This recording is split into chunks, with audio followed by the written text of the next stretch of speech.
കേരളക്കരയ്ക്ക് പ്രിയപ്പെട്ടതായി മാറിയിരിക്കുകയാണ് dragon fruit എന്ന വിദേശി പഴം. നിരവധി പേരാണ് ഇന്ന് വീടിന്റെ മട്ടുപ്പാവിലും മുറ്റത്തും തോട്ടമടിസ്ഥാനത്തിലുമൊക്കെയായി ഡ്രാഗൺ ഫ്രൂട്ട് കൃഷി ചെയ്യുന്നത്. ഫലഭൂവിഷ്ടമല്ലാത്ത മണ്ണിലും നന്നായി വളരുമെന്നതും നല്ല വില ലഭിക്കുമെന്നതുമാണ് ഈ പഴത്തെ കേരളത്തിലെ കർഷകർക്ക് പ്രിയപ്പെട്ടതാക്കുന്നത്.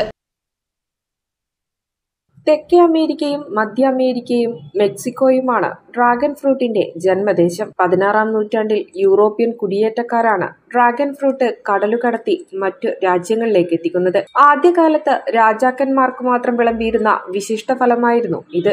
ഇന്നിപ്പോൾ എല്ലായിടത്തും ഇവ സുപരിചിതമായി കഴിഞ്ഞു. ഏതാണ്ട് 140ഓളം ഡ്രാഗൺ ഫ്രൂട്ട് ഇനങ്ങളുണ്ടെങ്കിലും ചുവന്ന പുറന്തൊലിയും ചുവന്ന വെളുത്ത അകക്കാമ്പുമുള്ളത്, മഞ്ഞ പുറന്തൊലിയും വെളുത്ത അകക്കാമ്പുമുള്ളത് എന്നിങ്ങനെ 3 ഇനങ്ങളാണ് ഏറെ ശ്രദ്ധയും വാണിജ്യ പ്രാധാന്യവും നേടിയത്. ഇപ്പോൾ പുതുതായി ധാരാളം ഫലവർഗ്ഗങ്ങൾ വിപണിയിലേക്ക് എത്തുന്നുണ്ടെങ്കിലും ആ കൂട്ടത്തിൽ ഏറെ ഡിമാൻഡ് ഡ്രാഗൺ ഫ്രൂട്ടിന് തന്നെയാണ്. കാഴ്ചയിലുള്ള ഭംഗി പോലെ തന്നെ നിരവധി പോഷകങ്ങൾ അടങ്ങിയ ഫലമാണ് dragon fruit. Red dragon fruit, white dragon fruit തുടങ്ങി പല നിറങ്ങളിലും ഇവ കാണപ്പെടാറുണ്ട്.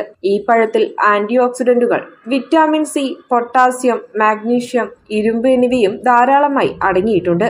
അതുകൊണ്ട് തന്നെ ഹൃദയത്തെ ആരോഗ്യകരമായി നിലനിർത്താനും കുടലിലെ നല്ലതും ചീത്തയുമായ ബാക്ടീരിയകളുടെ ബാലൻസ് മെച്ചപ്പെടുത്താനുമെല്ലാം ഇത് സഹായിക്കുന്നു. നാരുകളാൽ സമ്പുഷ്ടമായതിനാൽ ദഹന പ്രക്രിയ ശക്തിപ്പെടുത്താനും മലബന്ധം മാറാനുമെല്ലാം ഇത് ഏറെ നല്ലതാണ്. പ്രമേഹം, അൽഷിമേഴ്സ്, പാർക്കിൻസൺസ് തുടങ്ങിയ രോഗങ്ങളെ തടയുന്നതിനും മുടി, എല്ല്, പല്ല് എന്നിവയുടെ ആരോഗ്യത്തിനും മികച്ചതാണ് ഡ്രാഗൺ ഫ്രൂട്ട്. കേരളത്തിൽ നിരവധി കർഷകരാണ് ഇന്ന് ഡ്രാഗൺ ഫ്രൂട്ട് കൃഷി ചെയ്യുന്നത്. വരണ്ടതും വളക്കൂറില്ലാത്തതുമായ മണ്ണിലും ഡ്രാഗൺ ഫ്രൂട്ട് കൃഷി ചെയ്യാമെന്നതാണ് ഇതിന്റെ സവിശേഷത. വളരെ ചുരുങ്ങിയ കാലം കൊണ്ട് തന്നെ നല്ല വിളവ് ലഭിക്കുകയും ചെയ്യുമെന്നാണ് കർഷകരും പറയുന്നത്. ഞാൻ മുമ്പൊക്കെ 250 രൂപ ഫസ്റ്റ് ചെയ്ത് വിറ്റത്. നമ്മുടെ ചെറുപുഴ പഞ്ചായത്ത് എനിക്ക് നല്ല സപ്പോർട്ടാണ്. അവരായത് വിറ്റ് അവരെ ഗ്രൂപ്പിലിട്ട് കഴിഞ്ഞാൽ അവിടെ വന്നിട്ട് ആൾ കളക്ട് ചെയ്യും. ഒരു 6 മാസം കഴിഞ്ഞാൽ റിസൾട്ട് കിട്ടും. ഡെയിലി വെള്ളം കൊടുക്കണ്ട, പക്ഷേ ഇതിന് മേലെ നമ്മൾ സ്പ്രേ അടിക്കണം.